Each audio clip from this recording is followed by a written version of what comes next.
vous dois quelques explications, mais qui vont être simples, soyez tranquilles. J'avais accepté depuis très longtemps cet enseignement, cette causerie sur le Concile de Trente, quand on m'a demandé de célébrer à 11 h, le même jour, une messe dans le Vieux-Nice. Je ne pouvais pas refuser. Alors voilà pourquoi on vous a demandé d'arriver très tôt, d'être vraiment à l'heure pour que je puisse partir à 10 h 5 au plus tard, que j'arrive à Nice, que je puisse me garer et que j'aille célébrer à 11 h.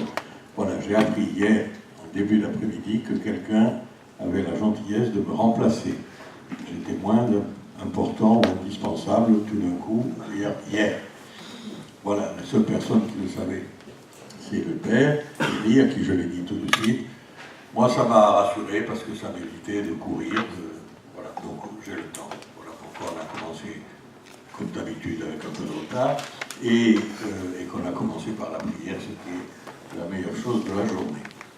Voilà, donc c'est bien, je peux vivre tranquillement, ça m'arrive quelquefois.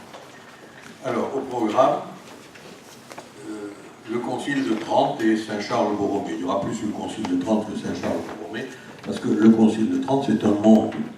Et il faudrait des heures pour arriver à parler de façon à peu près complète du Concile de Trente.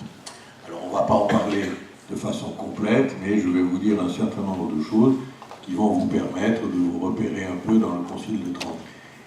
Alors, assez curieusement, il n'existe pas en français une bonne histoire du Concile de Trente. Alors, il y a un historien français actuel que je connais bien, qui est un ami, qui a fait sa thèse il y a quelques années sur la France et le Concile de Trente. C'est un pavé comme ça, qui a été publié dans la bibliothèque de l'École française de Rome. Et il a fait, je crois que c'est au Cerf, un petit livre, voilà, mais ce livre est très intéressant, hein, mais c'est évidemment pas l'étude complète. Ce sont les Allemands, surtout, et les Italiens, qui ont écrit sur le Concile de Trente. Vous avez quand même, ça peut vous aider, une collection dans le Cerf. Il y a 3 volumes qui s'appellent les Conciles œcuméniques. Hein. C'est dans toutes les bibliothèques, notamment vous l'avez à la bibliothèque du séminaire, c'est-à-dire là-bas, chez Ponce Pilate. Et c'est 3 volumes. Alors il y a un volume qui est très intéressant, qui est plus petit, mais qui est très intéressant, qui s'appelle l'Histoire. L'Histoire des conciles. C'est au Cerf, hein, c'est dirigé par son prénom, j'ai oublié, mais c'est Alberigo en italien. Hein, son prénom, je ne sais plus, peu importe. Et donc c'est au Cerf. Et les 2 autres volumes, qui sont beaucoup plus gros, évidemment, ce sont les textes en latin et la traduction française en regard. Voilà. Et dans Alberigo, le volume, il n'y a qu'un volume. Dans le volume sur le Concile de Trente, il y a une introduction dont je me suis d'ailleurs beaucoup inspiré, parce que je n'allais pas, pour préparer ces quelques minutes, reprendre l'ensemble des... Le grand historien allemand Gédin, qui est peut-être d'ailleurs hollandais plutôt qu'allemand, enfin, vérifiez, je vous prie, a fait un énorme travail sur le Concile de Trente. Il y a des choses comme ça que les Français n'ont peut-être pas voulu étudier. Alors, on va commencer, si vous voulez, par une espèce de plan d'ensemble qui va peut-être même vous surprendre d'ailleurs, parce qu'il y a peut-être des choses que vous ignorez. Alors, le Concile de Trente, c'est pas très important, mais c'est bien de le dire, c'est le 39e Concile œcuménique. Alors déjà, vous pouvez vous apercevoir qu'il y en a eu beaucoup avant et très peu après, hein, parce que depuis 30, il y en a eu 2. C'est un concile qui a la particularité d'avoir été réuni à plusieurs moments différents. Alors vous allez me dire, Vatican II aussi, parce qu'avec la mort de Jean XXIII, il y a eu un petit temps, et voilà, Paul VI a repris un petit peu. Mais là, c'est un peu différent. Le Concile de Trente s'étale sur 18 ans. 18 ans. 1545, 1563. Voilà, 18 ans. 18 ans et 3 grandes sessions. 1545, 1549, puis on s'arrête. 1551, 1552, on s'arrête à nouveau. Et ensuite, 1562, 1563. Là, même si on ne veut pas en dire davantage, déjà on a compris qu'entre 1552 et 1562, il s'est passé quelque chose. Pour qu'on reste 10 ans sans réunir le concile, ça veut dire déjà que ce concile ne faisait pas l'unanimité et qu'il y avait déjà des problèmes. Et on s'est demandé si on allait le rouvrir encore. Finalement, il a été rouvert et il a produit ce que l'on sait. Et comme dans tous les grands conciles, c'est à la fin qu'on vote tous les grands textes. Pas tous, mais une grande partie. Donc déjà, voilà, 18 ans, 3 grandes séries de sessions et 5 papes. Pas parmi les plus connus. D'ailleurs, le plus connu, il n'y est pas, vous allez voir. Paul III, Jules III, Marcel II, mais Marcel II n'a rien fait pour le concile, Paul IV et Pie IV. Or, évidemment, quand on connaît le concile d'un peu loin, qu'on ne le connaît pas bien, tout le monde, concile de Trente, Saint Pie V. Eh bien non. Voilà. Hein, il a participé au concile comme prélat, mais il n'était pas un pape du concile. Il est arrivé après, très peu après, mais il est arrivé après. Voilà. Vous voyez déjà, on se fait parfois de fausses idées là-dessus. Un lieu particulier, Trente. Vous voyez où est Trente, hein, le nord de l'Italie, sur la route du Brenner, là-haut, hein, vers l'Allemagne. Voilà, terre d'empire. C'est pas n'importe où. Voilà. Il y a eu un déplacement pendant quelques mois vers Bologne. Puis le retour est parti pour Trente. Déjà là, sans rien savoir, vous vous dites, terre d'empire, c'est l'empereur. L'empereur, c'est Charles Quint, qui possède quand même la moitié de l'Italie. Le royaume de Naples, le Milanais. Voilà. En face, la France. Et au milieu, le pape. 30 Rome, 6 jours de voyage. Voilà, donc vous voyez, ça nous éclaire un peu sur le travail de ce concile. C'est pas banal, quoi. Hein? Et quand certains pères conciliaires ont voulu faire descendre le concile de Trente à Bologne, c'était pour rapprocher le concile du pape. Bref, voilà. Voilà, déjà ça, je ne sais pas ce qu'il y a au tableau, mais voilà. Alors, c'est là que ça a commencé.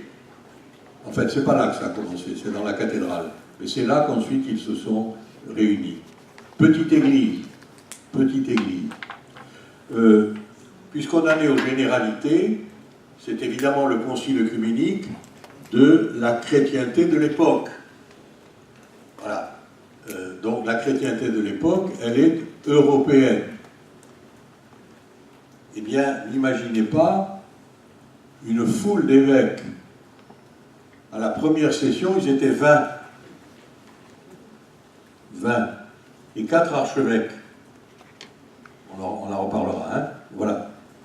Donc déjà là aussi, et tout à fait à la fin, en 1563, quand on sent que c'est la fin et qu'il faut quand même venir, il y a à peu près 700 évêques dans la chrétienté, il y en a 200 à 30. Voilà. On est loin des 3000 de Vatican II.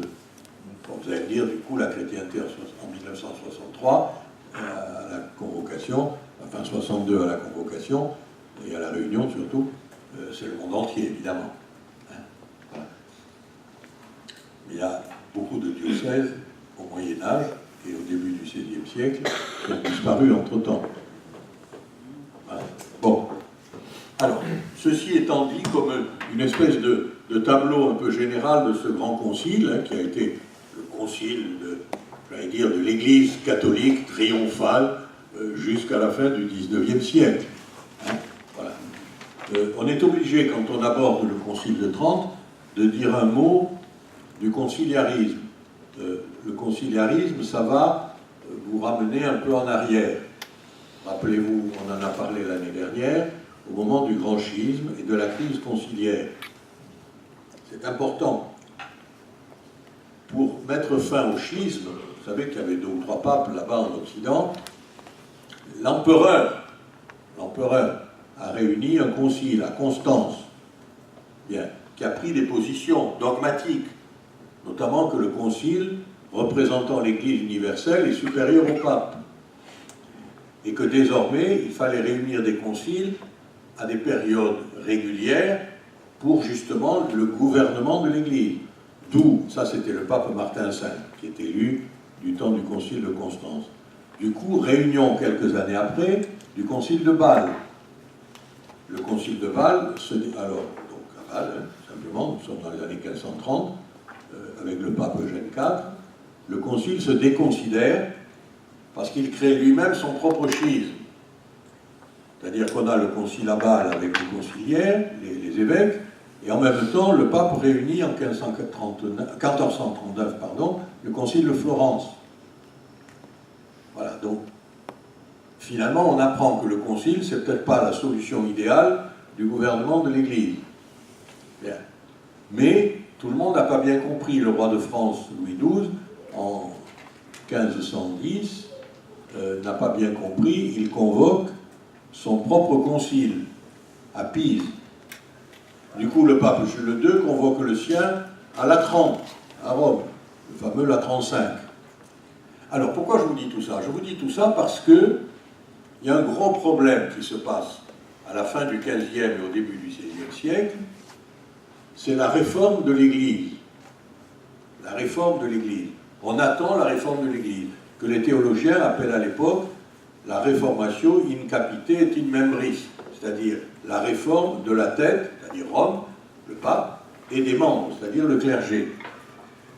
Bâle n'y est pas arrivé, Latran V n'y est pas arrivé, le concile de Florence n'a pas fait beaucoup mieux. Voilà.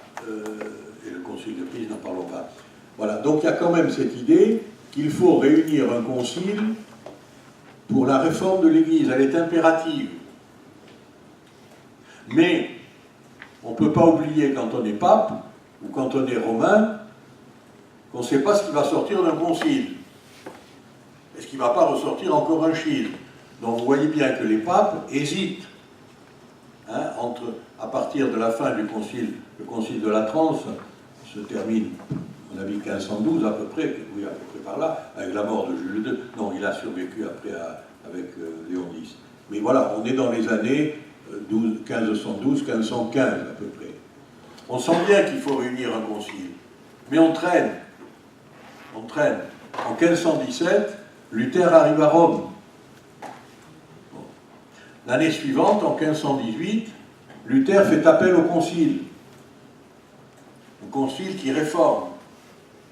Le pape ne répond pas, c'est Léon X à l'époque.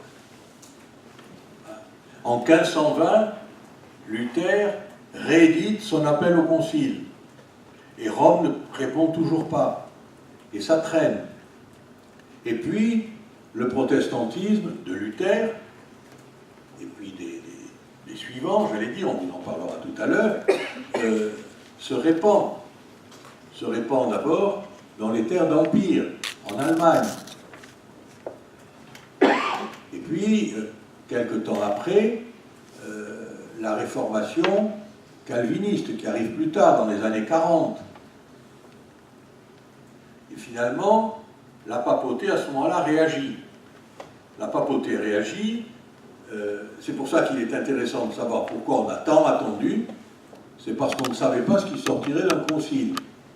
Donc c'est le pape Paul III, le pape Paul III va oser, il accepte le principe d'un concile, et il en réunit un, il en convoque un, pardon, en 1537, à Mantoue. Mais ça ne marche pas, parce qu'il faut savoir, et on en reparlera dans une minute, qu'il y a non seulement l'Église, mais aussi les princes. Et la liaison et le lien entre les princes et les structures ecclésiastiques, ce lien est très étroit. Le pape ne peut pas faire ce qu'il veut. Il ne peut pas non plus convoquer un concile où il veut.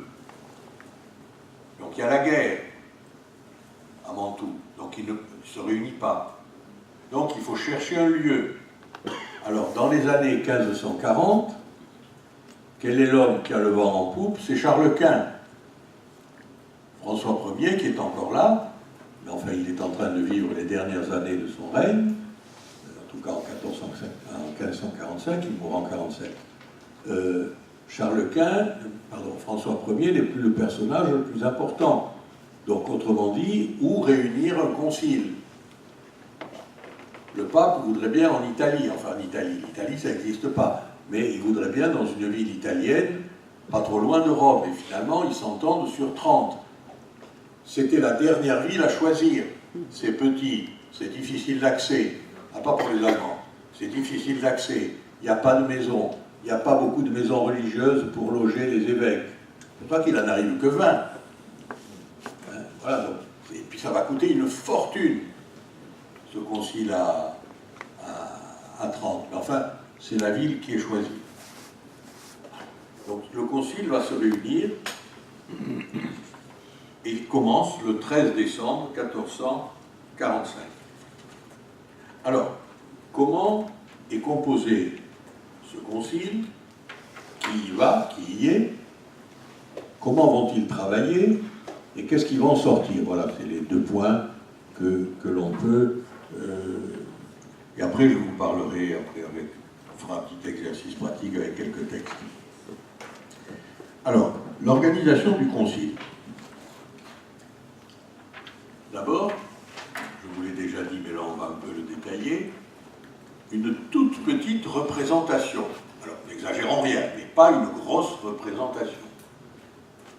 Les évêques de l'Occident ne vont pas venir en masse. Je vous l'ai dit, ils étaient 20 et 4 archevêques. Donc la première séance, les premières sessions qui vont de 1545 à 1549 vont être délibérées devant une toute petite représentation. Alors pourquoi? Il y a plusieurs raisons. La première, je vous l'ai dit, 30, ce n'est pas pratique. La deuxième, c'est que les États, alors l'Espagne, l'Italie, les principautés italiennes, les principautés allemandes, parce que l'Allemande n'existe pas plus que l'Italie, la France évidemment, l'Angleterre qui n'a pas encore complètement sombré, puis il y a encore des catholiques en Angleterre, la Pologne, etc., vont envoyer très peu de représentants. Pour des questions tactiques, parce que tout le monde a peur de ce qui va assurer l'influence dans ce concile.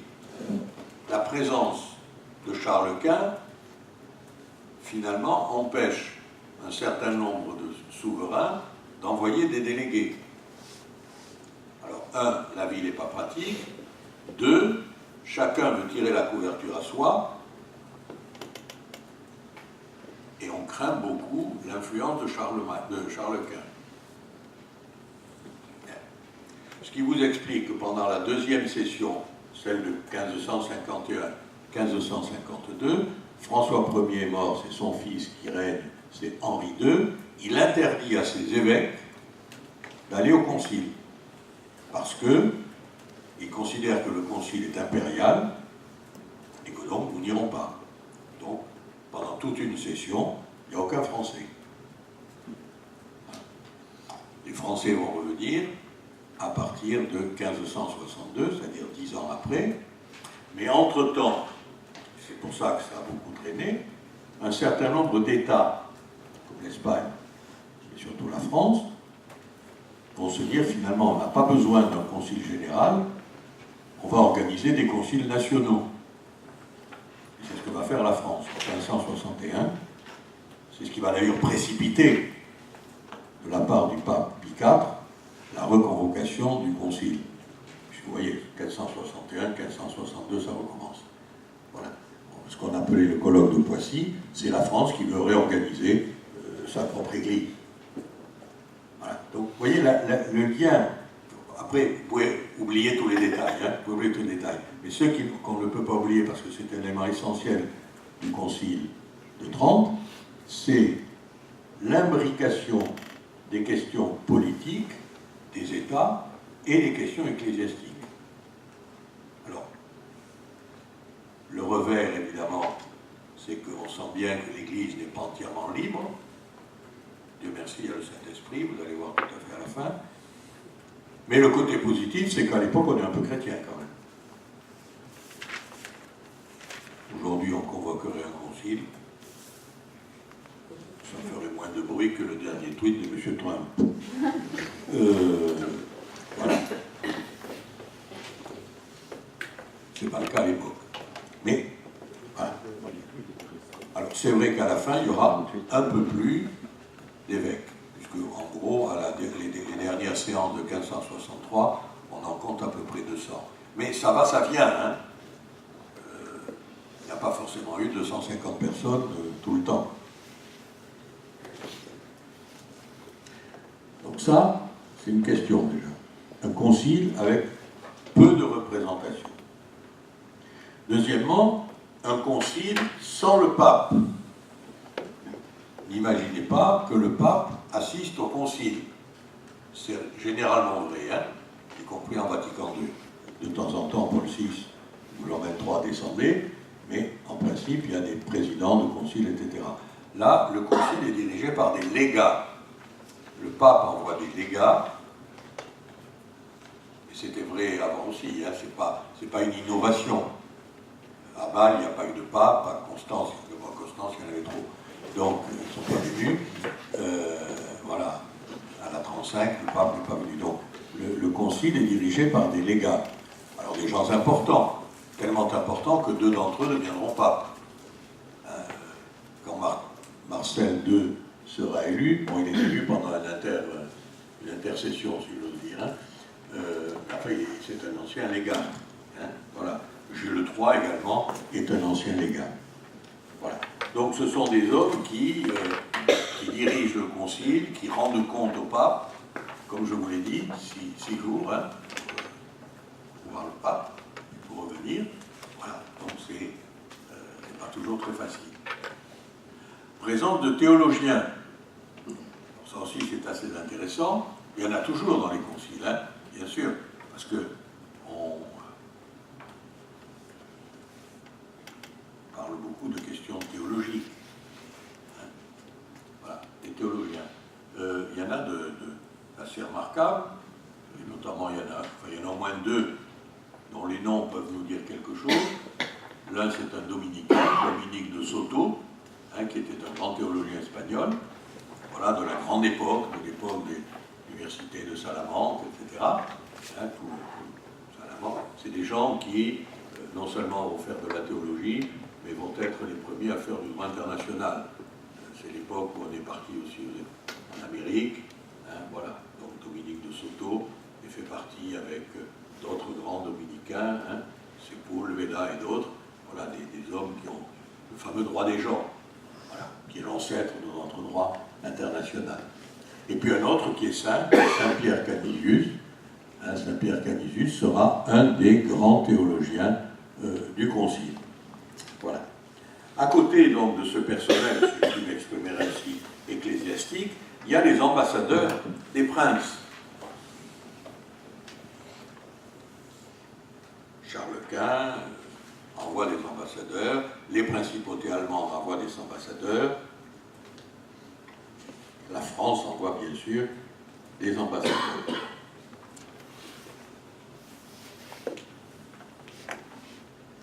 Comme je vous l'ai dit, ces ambassadeurs,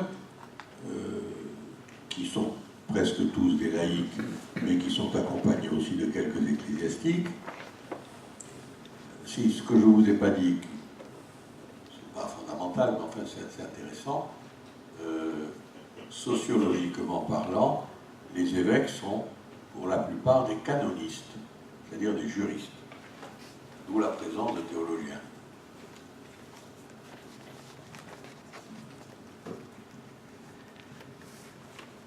Ce concile ne va pas vivre de façon paisible, ça on l'a vu.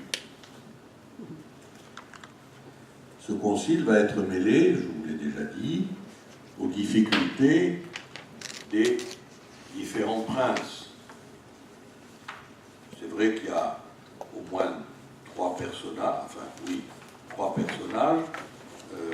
à savoir Charles Quint, François Ier, Henri II et Ferdinand de Habsbourg. Ferdinand de Habsbourg, c'est le frère de Charles Quint. Vous savez que quand Charles Quint a abdiqué, nous sommes en 1558 si mes souvenirs sont bons, quand Charles Quint va abdiquer, il va partager son pouvoir en deux. Il va laisser l'Espagne, la Flandre à son fils Philippe II, qui va entrer en scène, et il va laisser la couronne impériale à son frère. Voilà. Donc nous allons avoir toute une série de personnages là qui vont entrer en ligne de compte. Le concile, je vous l'ai dit aussi, va être soumis aux différentes guerres.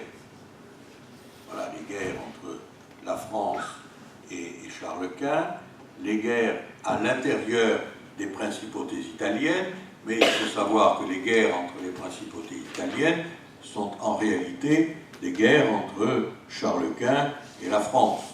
Hein? Voilà, savoir qui aura l'influence. Alors je vous l'ai déjà dit, Charles Quint, vous savez, son empire sur lequel le soleil ne se couche jamais. Hein? Voilà. Donc, le Milanais, la Sicile, le royaume de Naples, tout ça sont à Charles Quint. Alors il reste après des lignes d'influence, Venise évidemment, après les principautés Mantoue, le Montferrat, etc. Voilà, bon, tout ça va peser beaucoup sur le concile. Un autre point qui va peser beaucoup sur le concile, et je vous l'ai dit, qui va peser tellement qu'on va se demander si on va le réouvrir après l'avoir fermé en 1552, c'est la crainte pour la papauté de voir triompher le conciliarisme. Parce qu'il ne faut pas oublier que pendant que le concile est réuni, qu'il vote des textes sur le plan purement religieux, en France, il y a toujours la montée du gallicanisme, l'Angleterre, l'anglicanisme, qui après la mort de Marie Tudor va l'emporter, et puis il y a l'influence considérable du protestantisme luthérien et en fin de course du calvinisme. Voilà. Donc, si vous voulez que tous ces différents facteurs, les facteurs politiques, les facteurs religieux, anglicans, bon, gallican c'est pas un schisme, hein, mais bon, gallican, anglican, protestants luthériens et protestants calvinistes, évidemment, jouent un rôle important dans, j'allais dire, la construction du Concile de Latran, au point que les papes, à certains moments, en ont un peu peur. Hein, voilà. Mais quand même, le Concile va reprendre, et le Concile va reprendre grâce à Pie IV, mais surtout, à l'influence de son neveu, Charles Borromée. Charles Borromée, qui est saint Charles Borromée, nommé cardinal tout jeune, c'était la mode. Hein, c'était la mode. Le cardinal de Lorraine avait été cardinal à 14 ans. Et Charles Borromée, très jeune également, va devenir archevêque de Milan, et manifestement c'est un réformateur dans l'âme, et il va peser. Alors il est ce qu'on appelait autrefois, qui n'existe plus, le cardinal neveu. Alors souvent, très souvent même, le pape avait à côté de lui un neveu. Alors quand c'est Saint-Charles Borromée, on ne craint rien. Quand c'est la Borgia, c'est un peu plus compliqué. Mais voilà, mais bon. Donc c'est ce qu'on appelait le cardinal neveu. Le pape nommait un de ses neveux cardinal. Alors ça a été... aujourd'hui, ça n'existe plus. C'est très bien. Le pape a un secrétaire. Voilà. Et puis il y a surtout un secrétaire d'État. Il n'y avait pas de secrétaire d'État à l'époque. Le secrétaire d'État sera justement une des conséquences du concile de Latran. Hein. Donc le cardinal neveu joue un rôle considérable. Hein. Voilà. Mais bon, avec Charles Borromée, il n'y a pas de problème. Donc le concile reprend. Alors, quelle est l'œuvre du concile? Parce que finalement, c'est quand même ce qu'il y a de plus important. Et ensuite, nous dirons un mot de la réception de ce concile. Alors, ce concile a rassemblé 25 sessions. C'est-à-dire que les évêques, les théologiens, etc., vont se réunir en 25 sessions. Et ils vont produire toute une série de textes. Et on peut les classer, en gros, en deux grandes catégories.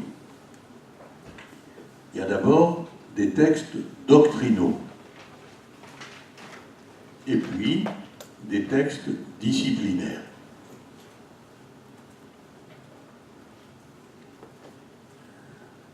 Alors, si un jour vous mettez le nez dans les actes du Concile de Trente, vous verrez que c'est composé à peu près de la façon suivante. Et je vais vous dire pourquoi. Vous avez très souvent des préambules un peu longs,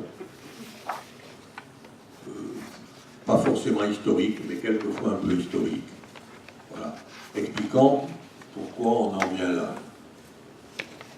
Puis ensuite, vous avez des canons, c'est-à-dire des textes, des canons doctrinaux, qui fixent la doctrine. Et ces canons sont tous rédigés de la même façon, c'est-à-dire, ils fixent un principe, mais ils sont rédigés en négatif. C'est-à-dire, ils sont rédigés de la façon suivante: celui qui dit que le Christ n'est pas ceci ou cela est anathème. Voilà. C'est toujours à l'envers et toujours en négatif. On en aura quelques exemples tout à l'heure pour que vous compreniez ce que je suis en train de dire. Voilà. Et là, vous en avez chapitre par chapitre, 10, 15, 20, 30. Voilà. Vous avez comme ça toute une série de canons, hein, qui sont des canons, alors là, doctrinaux, hein, c'est-à-dire ce qu'il faut croire. Et si vous ne le croyez pas tel que le Concile l'a dit, vous êtes anathème. Voilà. Ce qui vous explique, une petite parenthèse, que Jean XXIII n'avait pas voulu que le Concile Vatican II, le Concile du Vatican, soit essentiellement un concile doctrinal et qu'on oublie cette façon de penser, où ceux qui ne pensent pas comme il faut penser sont immédiatement anathèmes. Il connaissait très bien le Concile de Trente. Vous savez que l'œuvre la plus considérable de Jean XXIII, qui n'était pas comme gros bonhomme qui souriait pour dire des blagues, avait passé sa vie à reprendre toute l'œuvre de saint Charles Borromée. Voilà. C'est un très grand théologien, un grand historien, Jean XXIII. On se trompe toujours quand on voit ce bonhomme sanglé dans une soutane qui déborde de partout, un chapeau avec un gland et un ventre qui le précède et un sourire bonasse. C'était un homme d'une intelligence très fine, c'était un excellent théologien, un excellent historien. Je ferme la parenthèse pour ceux qui en auraient douté. Voilà. Donc voilà, les chapitres doctrinaux, et puis ensuite, mais liés à ça, vous avez réforme ou réformation. Et là suivent des chapitres purement disciplinaires qui alors ne sont pas du tout rédigés de la même façon, il n'y a pas d'anathème. Voilà. Alors, pourquoi tout ça est mélangé?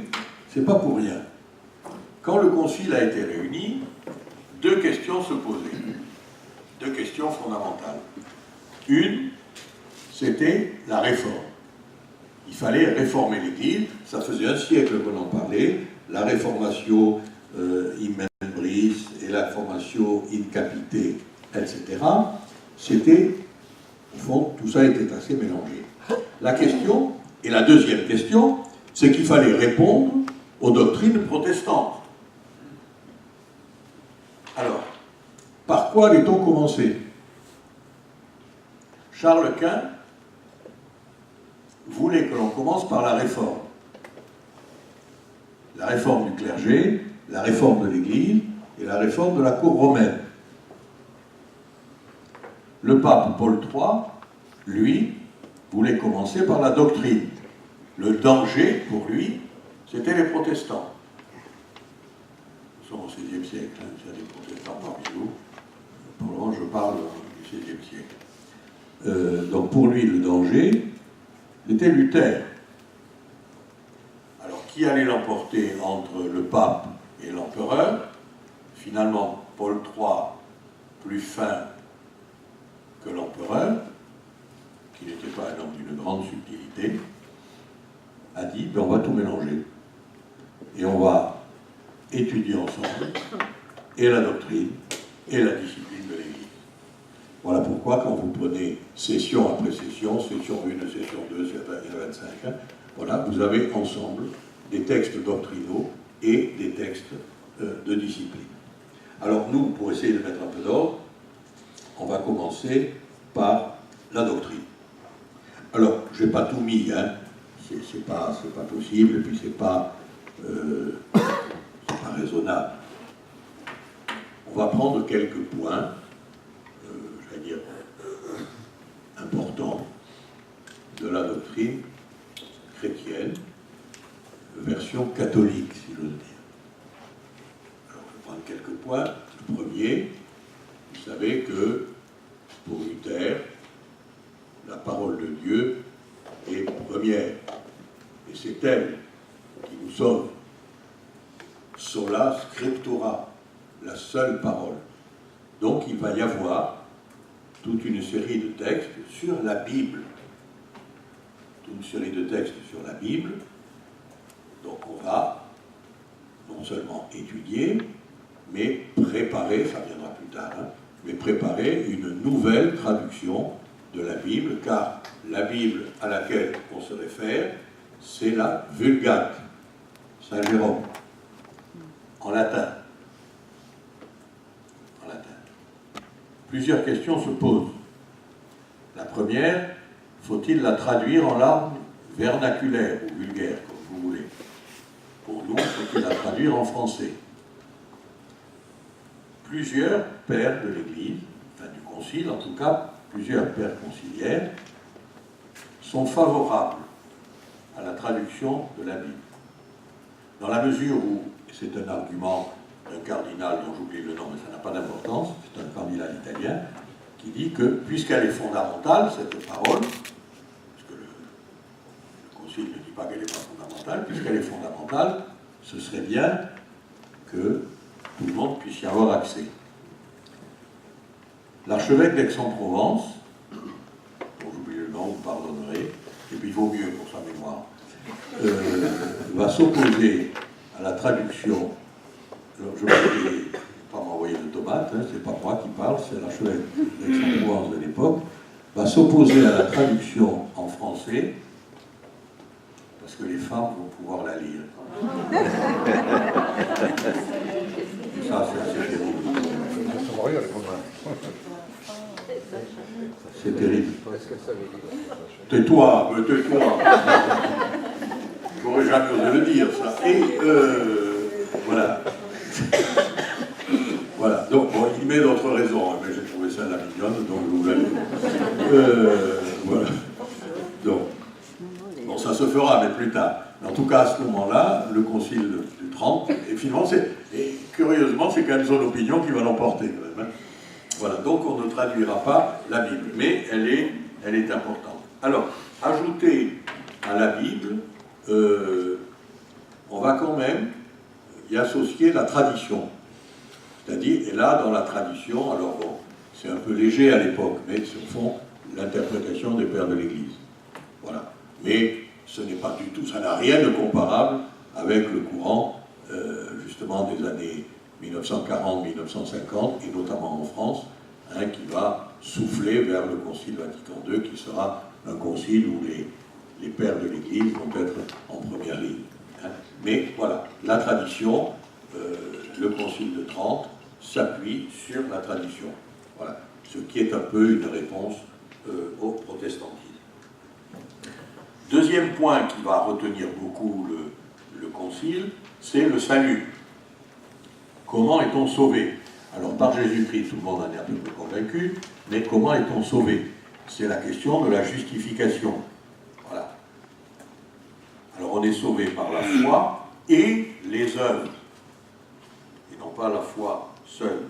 Donc, c'est reposer aussi la question du péché originel. Je vous renvoie là si vous voulez aller le lire. C'est pas très long, hein. Le canon sur le péché originel n'est pas très long.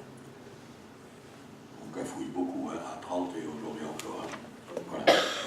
Mais en tout cas, ils arrivent assez curieusement à détacher, à l'inverse des protestants, le péché originel de la concupiscence. Voilà. On le retrouvera chez les catholiques jansénistes. On s'est déjà dû débarrasser du caleçon dans l'église depuis à peu près 2000 ans. C'est terrible, hein? Bon, c'est comme ça. Là, vous avez... Et ensuite, parce que je ne veux pas tout vous dire, les sacrements.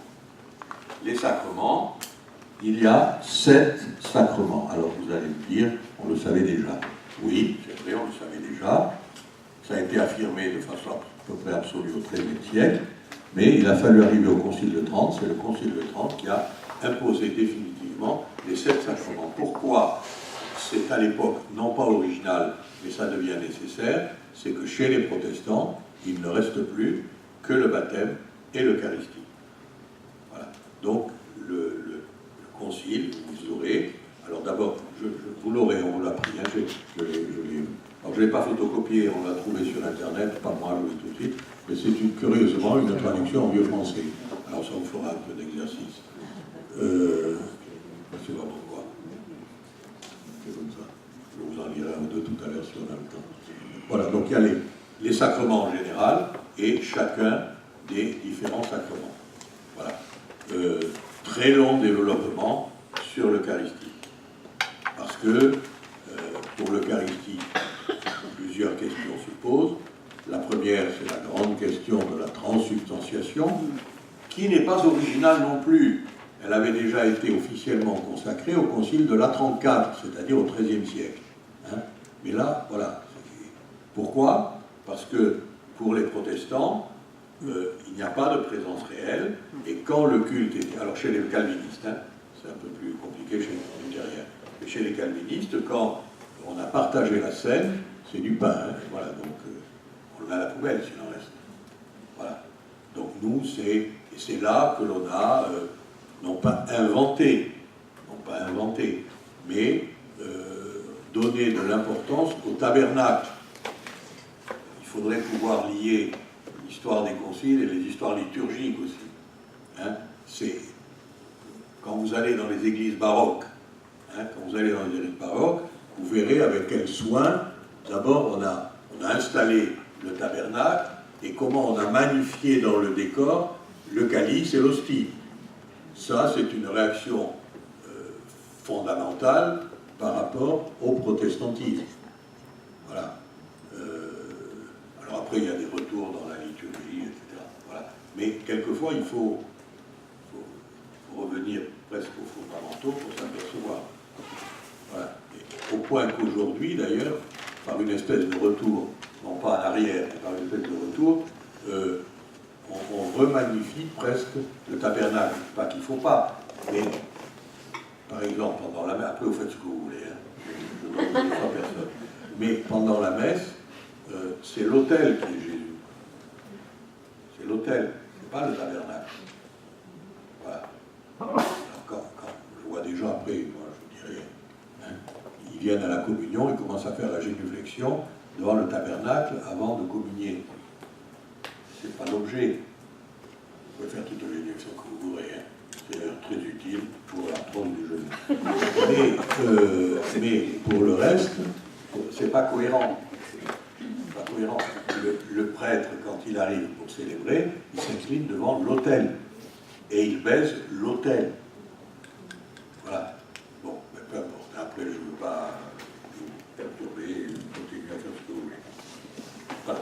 Donc, importance donc, des sacrements, et notamment quelque chose qui va devenir fondamental, c'est un principe là aussi qui est aujourd'hui encore enseigné, même s'il y a des nuances, le sacrement, la force du sacrement, c'est opere operato, c'est-à-dire que, indépendamment de la personne qui donne le sacrement et la personne qui le reçoit, le sacrement est efficace en lui-même.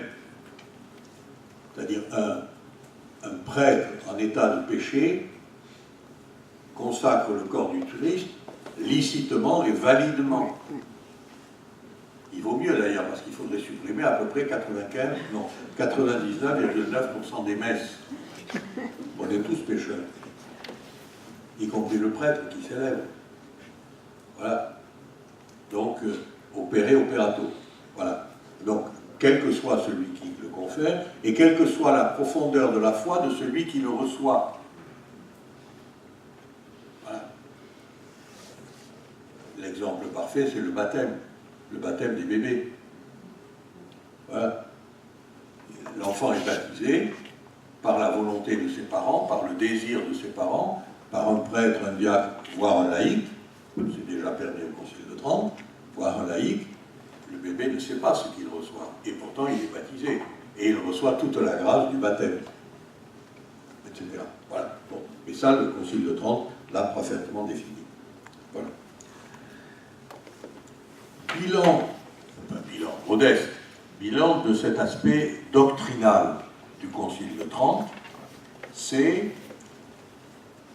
contrairement à ce que l'on a pu dire, et contrairement à l'utilisation que certains en ont fait, surtout au milieu des années 50 et dans la deuxième partie du XXe siècle, c'est pas d'une très grande originalité.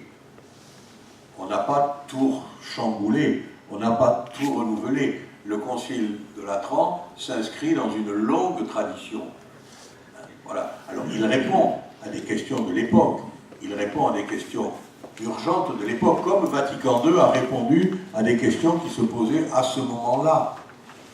Hein, voilà. Et après, ça ne veut pas dire qu'il n'a pas eu de grandes intuitions qui ont permis de vivre. Hein, voilà. Alors, deuxième volet, c'est l'aspect disciplinaire. Alors là aussi, j'en ai pris quelques-uns, je n'ai pas tout pris. Hein. C'est donc ce qu'on appelle la réforme de l'Église dans sa tête et dans ses membres. Alors, d'abord, pour les membres. Pour les membres, il faut savoir, et ça c'est intéressant, et souvent on n'en parle pas, le Concile de Trente a un souci très pastoral. Très pastoral. Et on le voit quand on lit les textes, l'importance apportée aux curés de paroisse, et l'importance accordée aux évêques. Et ça va commander au moins 2 ou 3 choses. D'abord, la formation des prêtres. La formation des prêtres va être un souci du Concile du Latran, de Trente, Concile de Trente.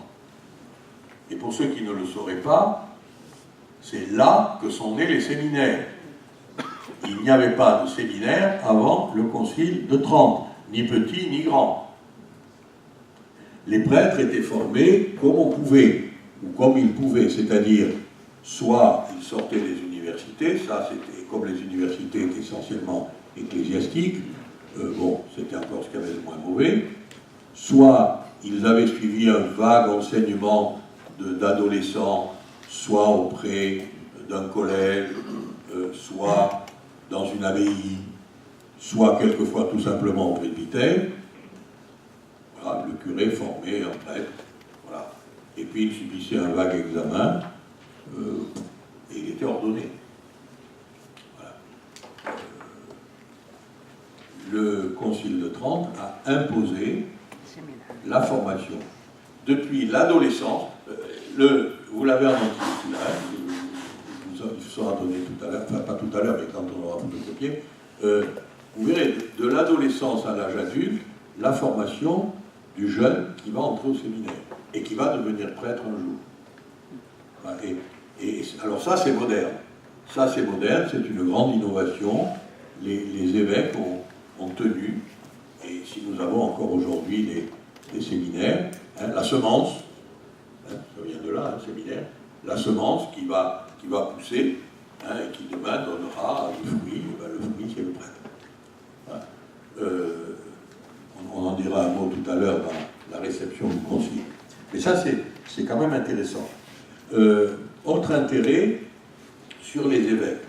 Alors, sur les évêques, il va y avoir un grand débat théologique, ecclésiologique, sur de qui les évêques tiennent-ils leur autorité. Alors, pour un certain nombre de théologiens, et notamment les théologiens gallicans, les évêques tiennent de Dieu lui-même leur autorité. Pourquoi? Parce que pour les gallicans et un certain nombre d'autres, les évêques, comme l'évêque de Rome, ont reçu directement du Christ les clés du royaume. Quand Jésus dit à Pierre, je te donne les clés du royaume, en fait, il les donne à Pierre comme le premier des apôtres. Mais il les donne, il n'a pas fait la distribution, une petite clé à toi, une petite clé à toi. Non, c'est comme ça, enfin, moi je le ridiculise, mais c'est un peu comme ça qu'on peut le dire. En fait, en donnant les clés à Pierre, il les donne à tous les apôtres. Et comme les évêques sont tous les successeurs des apôtres, eh bien, pour un certain nombre de théologiens, un certain nombre d'ecclésiologues, les évêques reçoivent directement leur autorité de Dieu. Le fait qu'ils soient d'institution divine n'est pas remis en cause. Et ce qu'on pourrait remettre en cause, c'est comment ils ont leur autorité. Et puis les autres, qu'on appellerait les papistes ou les pontificalistes, comme vous voudrez, considèrent que Jésus a donné les clés à Pierre, qui les donne aux apôtres. Autrement dit, les évêques reçoivent leur pouvoir du pape. Et c'est ce qui va l'emporter à 30. C'est ce qui va l'emporter à 30. Puisqu'aujourd'hui, encore dans la nature des évêques, il y a marqué qu'ils reçoivent leur autorité du siège apostolique. Évêque par la grâce de Dieu et l'autorité du siège apostolique. C'est la titulature d'un évêque. Voilà. Bon. C'est une grande question.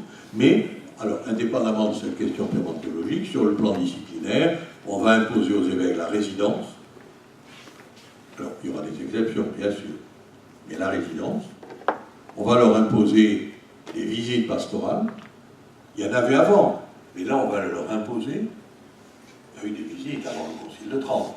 Hein, mais disons qu'on va le réglementer de façon précise et en faire un élément du devoir de l'évêque. On va leur imposer les synodes,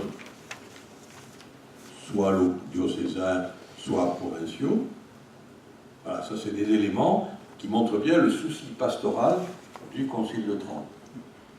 Et c'est à ce moment-là, c'est pas l'origine, hein, mais disons que ça va être formalisé de façon précise, qu'on va également, alors là, pour renforcer l'autorité du pape, reprendre les visites ad limina et en faire une obligation périodique que les évêques, dans un temps particulier, se rendent à Rome pour rendre compte au pape de ce qu'ils font.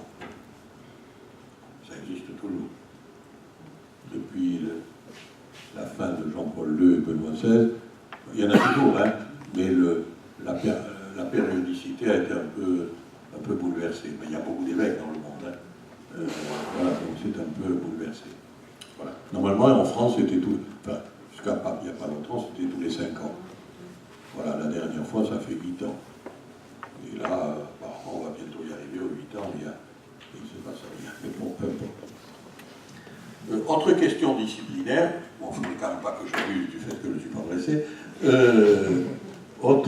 Autre question disciplinaire qui peut vous intéresser, parce que là aussi, c'est pas mal, qui touche à la fois les sacrements, donc le plan théologique, et le plan disciplinaire, c'est le mariage. Voilà.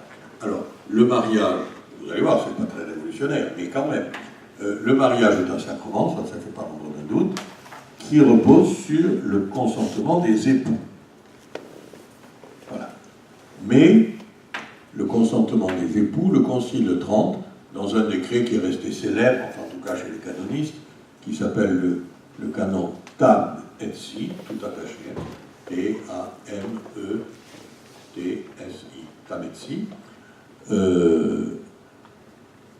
va imposer le mariage devant le curé de la paroisse avec témoin. Alors, ça n'atteint pas, j'allais dire, le mariage proprement dit. Le mariage est toujours, repose toujours sur le consentement des époux. Mais pour la validité du mariage, il faut qu'il soit célébré par le propre curé ou son délégué, hein, en présence de témoins. Voilà. En fait, c'était une façon de lutter contre les mariages clandestins. Voilà. Les mariages à la sauvette et clandestins.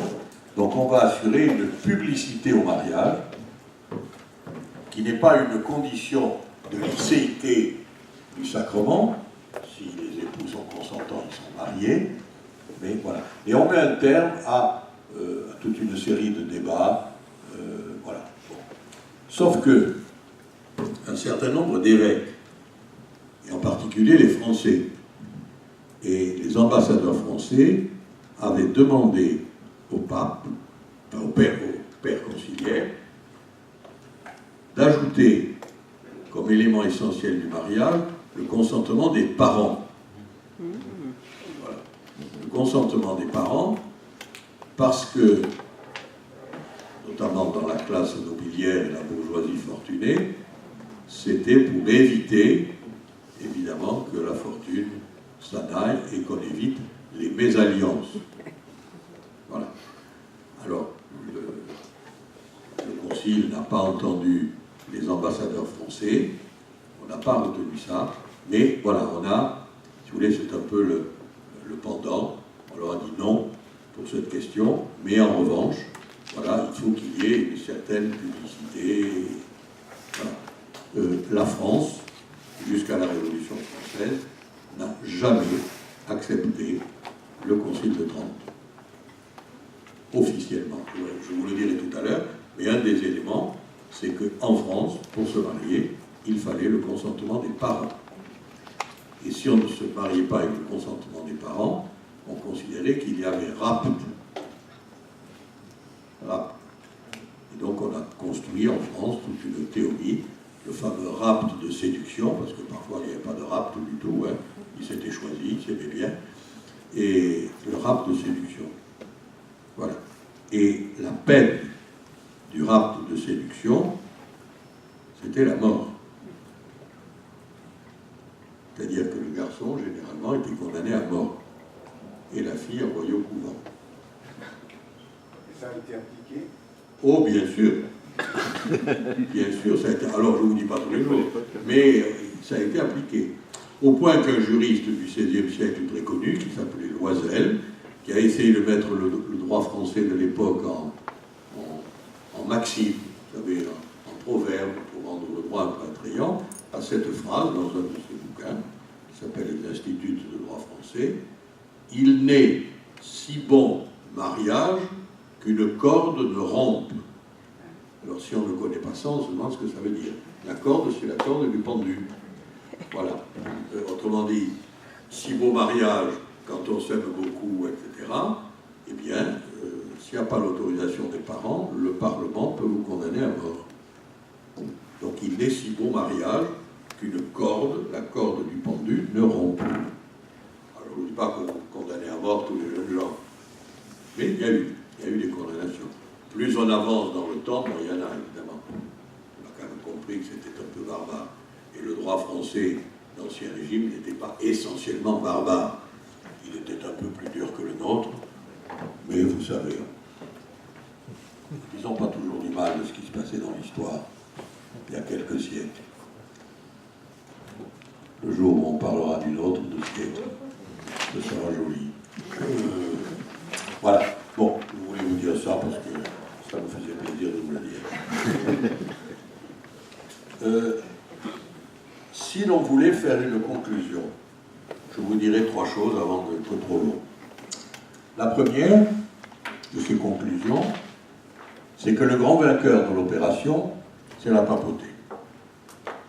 C'est la papauté finalement, le pape qui craignait le concile, qui craignait le développement ou la reprise des idées conciliaires, est finalement le grand vainqueur de cette situation.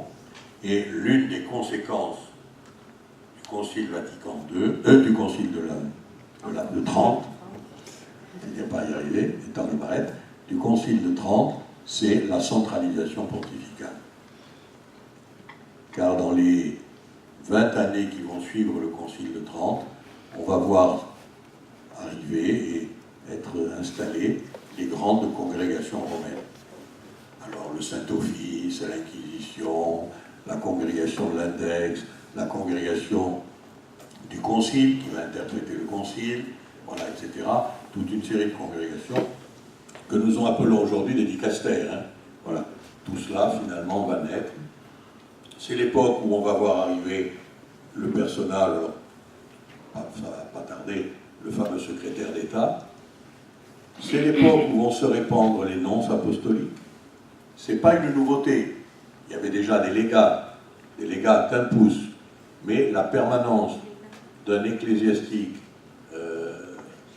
à un moment donné dans un pays particulier, c'est un fruit du Concile de Trente. Voilà. Avant, le pape envoyait un représentant pour régler telle question. C'était un légat. Voilà. Alors, s'il avait beaucoup de pouvoir, c'était un cardinal. S'il n'en avait pas trop, c'était un simple évêque ou archevêque. Voilà. Là, maintenant, on va voir arriver des nonces apostoliques. Donc, vraiment, le fruit du Concile de Trente, et celui qui a sauté aux yeux, finalement, c'est la centralisation pontificale. Voilà. Alors, je ne dis pas que c'est le fruit essentiel, mais c'est un des fruits. Voilà. Autre élément important de ce concile, c'est qu'il va fixer, je ne dis pas figer, hein, la tradition et l'évolution vont se poursuivre. Il va fixer pour un bon moment, au fond, la vie de l'Église catholique, apostolique et romaine. Ça va être le texte de référence, même si on lui en fait dire plus qu'il ne dit. Autre élément important, vont suivre au lendemain du concile quelques grands textes importants, le catéchisme, par exemple, le bréviaire, le missel. Ça, c'est l'œuvre de Pie V. Je vous l'ai dit, il n'a pas participé au concile, mais entre 1566 et 1570, à peu près, c'est lui qui va publier ces trois grands textes qui sont les fruits du concile, comme le catéchisme de l'Église catholique est un des fruits du concile Vatican II, comme le code de droit canonique est un des fruits du concile Vatican II, de la même façon. Voilà, on va voir arriver au lendemain de Trente le bréviaire, etc. etc. Il va aussi, pendant un bon moment, même très longtemps, figer la conception du concile. C'est-à-dire, finalement, même si en France, de temps en temps, on fera appel au concile pour enquiquiner le pape, on n'en réunira plus. Finalement, il faudra attendre la fin du XIXe siècle pour qu'on puisse réunir encore un concile. Voilà. Le dogme, il est établi. La Vierge a été beaucoup en question pendant le concile de Trente, mais les pères conciliaires ont refusé le dogme de l'Immaculée Conception, qui avait été promulgué, je vous le signale, on l'oublie toujours, au concile de Bâle. Mais le concile de Bâle a une telle mauvaise réputation qu'on a oublié et qu'il faudra attendre le milieu du XIXe siècle pour que Pie IX promulgue le dogme de l'Immaculée Conception. Voilà. Autre question parmi les...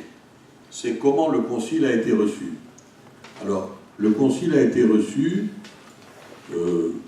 plutôt bien, mais un certain nombre de pays, il n'y a pas que la France, ne l'ont pas pris en bloc. Nous avons des États chrétiens, hein, à l'époque, et pour certains catholiques. Donc la réception du concile, c'était important. Aujourd'hui, la réception du concile Vatican II, c'est un problème ecclésiastique. Le président de la République française n'a pas demandé une loi particulière pour accueillir le Concile Vatican II. Ce n'était pas son problème. Hein, même si le général de Gaulle à l'époque était catholique. Mais, voilà. Alors qu'à l'époque, l'application du Concile de Trente exigeait que celui-ci soit reçu dans le pays par le souverain. La France a toujours refusé de recevoir le Concile de Trente. Ça ne veut pas dire qu'on ne l'a pas appliqué, mais officiellement, il n'y a eu aucun texte accueillant le Concile de Trente dans la législation française.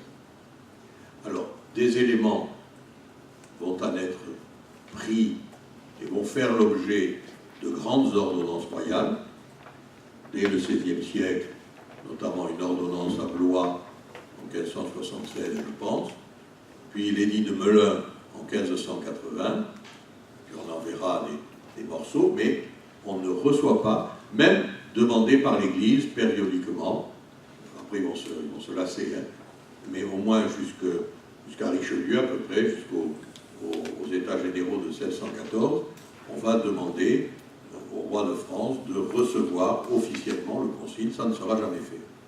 Donc d'un point de vue, je vais dire purement formel et juridique, en France, il n'est pas reçu. En fait, il sera accueilli, je vous l'ai dit, par des ordonnances, et il va être accueilli par un certain nombre de synodes locaux ou provinciaux, qui, à l'intérieur de la législation, vont adopter certains principes.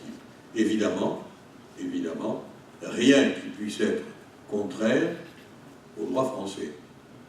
Car si un concile provincial avait accueilli des principes du Concile de Trente qui n'auraient pas été reçus dans la législation française, ça aurait été immédiatement annulé par une procédure qu'on appelait à l'époque la procédure de l'appel comme d'abus. Donc aucun évêque ne s'y est lancé. Mais, voilà. Donc on a appliqué le Concile de Trente, mais dans certains éléments, pas dans tous. C'est la raison pour laquelle, et pas uniquement, la construction des séminaires va être lente, va être très lente. Voilà. On va installer des séminaires, mais ça prendra du temps. Et dans certains diocèses, il faudra attendre le XVIIIe siècle pour voir la création d'un séminaire. Alors, ça dépend de beaucoup de choses. Hein. Ça dépend d'abord de l'évêque, ça dépend de l'argent, ça dépend également de qui va gérer le séminaire, c'est-à-dire qui va enseigner. Alors bien sûr, on va voir apparaître des ordres ou des congrégations de type enseignant, les jésuites évidemment, mais les jésuites vont pendant longtemps parfois assurer l'enseignement, puis ils vont être, au final, qu'au XVIIIe siècle, les jésuites vont disparaître. Bon, ils reparaîtront, mais ils vont disparaître. Bon, il y aura les oratoriens qui feront de l'enseignement, les eudistes qui feront de l'enseignement, les lazaristes qui feront de l'enseignement, il y en a peut-être d'autres encore, les suppliciens qui feront de l'enseignement. Voilà, donc il va y avoir mais ça prendra du temps. Après, il ne faut pas négliger, c'est à peu près la seule chose que je vous en dis, l'influence de Charles Borromée. Charles Borromée, très vite, va appliquer dans son diocèse de Milan, qui est le plus grand diocèse d'Italie, et qui va le rester d'ailleurs, et qui même il n'y a pas très longtemps on le considère encore le plus grand diocèse du monde, va appliquer le Concile de Trente, et un certain nombre d'évêques, et notamment d'évêques français, vont s'intéresser à la personnalité de Saint Charles Borromée et vont créer dans leur propre diocèse des séminaires pour assurer la formation des clercs. Voilà, pas très loin de chez nous, au XVIIe siècle, Antoine Baudot, qui a été évêque de Grasse et évêque de Vence, s'est beaucoup occupé de Charles Borromée et a créé à Grasse un séminaire. Voilà, alors aujourd'hui, quelle est l'opinion que l'on a du Concile de Trente? Je pense qu'il faudrait l'étudier pour avoir une opinion un peu juste. Je crois qu'il a, pendant très très longtemps, il a été relativement bien accueilli, bien reçu. Son actualité est revenue, au fond, dans les années 50, avec des mouvements un peu conservateurs, et on lui a fait dire des choses qu'il n'avait pas dites. Voilà. Le Concile de Trente est un moment dans l'histoire de l'Église. Le Concile de Trente n'a rien figé. L'Église continue de vivre, et même s'il n'y a pas eu de concile pendant deux siècles et demi, l'Église a continué à évoluer. L'Église a vécu, les choses se sont passées différemment. Voilà. L'expression de l'Église de toujours est une sottise. L'Église, elle est d'aujourd'hui, d'hier et de demain. Voilà. Elle ne se fige pas à un moment donné, l'Église. Voilà. Elle avance, elle marche, elle est sur sa route pèlerine. Voilà, alors on peut se figer si on veut, hein, moi ça m'est égal. Mais en tout cas, si nous nous figeons, elle ne se fige pas. Elle ne se fige pas. Et elle ne marche pas en arrière. C'est dans l'Évangile. Celui qui a mis la main à la charrue ne peut pas regarder en arrière, c'est normal, sinon il va dévier du sillon. Hein, voilà. Bon, je vous dis ça comme ça, après vous en faites ce que vous voulez. Voilà, alors, on n'a pas le temps, mais je vais les donner. Alors, je vous ai choisi, non pas comme Jésus, mais je vous ai choisi quelques textes. Alors, vous avez un texte sur les sacrements, qui est très ancien. C'est au tout début, c'est en 1546, donc c'est vraiment les premières sessions. Hein, c'est la 7e, vous voyez, 7e session. Voilà. Alors, voilà comment c'est fabriqué. Canon 1, sur les sacrements en général. Non, vous ne l'avez pas, je ne vous l'ai pas donné parce que vous l'auriez regardé pendant que je parle. Ça m'est insupportable. Et alors, vous voyez, les sacrements en général. Si quelqu'un dit que les sacrements de la nouvelle loi n'ont pas été tout institués par notre Seigneur Jésus-Christ, ou qu'il y en a plus ou moins que 7, savoir le baptême, la confirmation, l'Eucharistie, la pénitence, l'extrême-onction, l'ordre et le mariage, ou que quelqu'un de ces 7 n'est pas à proprement et véritablement un sacrement, qu'il soit anathème. Voilà. Canon 2. J'en dis que 2, pour que vous voyez comment c'est fabriqué. Si quelqu'un dit que les sacrements de la nouvelle loi ne sont différents des sacrements de l'ancienne loi quand ceux que les cérémonies et les pratiques extérieures sont diverses, qu'ils soient anathèmes. Voilà. Voilà comment c'est fabriqué. Alors, je ne sais pas pourquoi, c'était à Internet, c'est une traduction incompréhensible. Mais bon, voilà, vous allez voir. Si quelqu'un dit que l'intention, ou au moins celle de faire ce que l'Église fait, n'est pas requise dans les ministres des sacrements, lorsqu'ils les font et les confèrent, qu'ils soient anathèmes. Alors, l'exemple, celui du baptême, un laïc et même un non-chrétien peut baptiser un enfant, à condition qu'il fasse ce que l'Église lui demande. Voilà. Bon. Après, vous verrez la transsubstantiation. C'est pas d'une clarté limpide, mais bon, c'est pas facile la transsubstantiation. Après, je vous ai mis l'Eucharistie. Et alors, surtout, en entier, c'est le chapitre 18 de la 23e session, dont nous sommes à la fin, c'est-à-dire au mois de juillet 63, c'est-à-dire à quelques mois de la fin, sur la formation. Là, il n'y a pas d'anathème. Vous voyez, c'est rigolo. Les jeunes gens, s'ils ne sont pas bien élevés, bien instruits, se laissant aisément aller à suivre les plaisirs et les divertissements du siècle, et n'étant pas possible sans une protection de Dieu très puissante et toute particulière, qu'ils se perfectionnent et persévèrent dans la discipline ecclésiastique. C'est toujours la même phrase. Hein. S'ils n'ont pas été formés à la piété, à la religion, dès leur tendre jeunesse, avant que les habitudes des vices les possèdent entièrement, le Saint Concile ordonne que toutes les églises, cathédrales, métropoles et autres supérieures de celle-ci, chacune selon la mesure de ses facultés et l'étendue de son diocèse, seront tenus et obligés à nourrir, élever dans la piété et d'instruire dans la profession les 10 enfants. Ça, c'est l'ancêtre de nos petits séminaires, si vous voulez. Là, il s'agit d'adolescents. Voilà. Bon, je vais vous laisser parce que on ne peut plus. Voilà. Moi qui devais partir à 10 heures précises, et on dort. Bon, allez.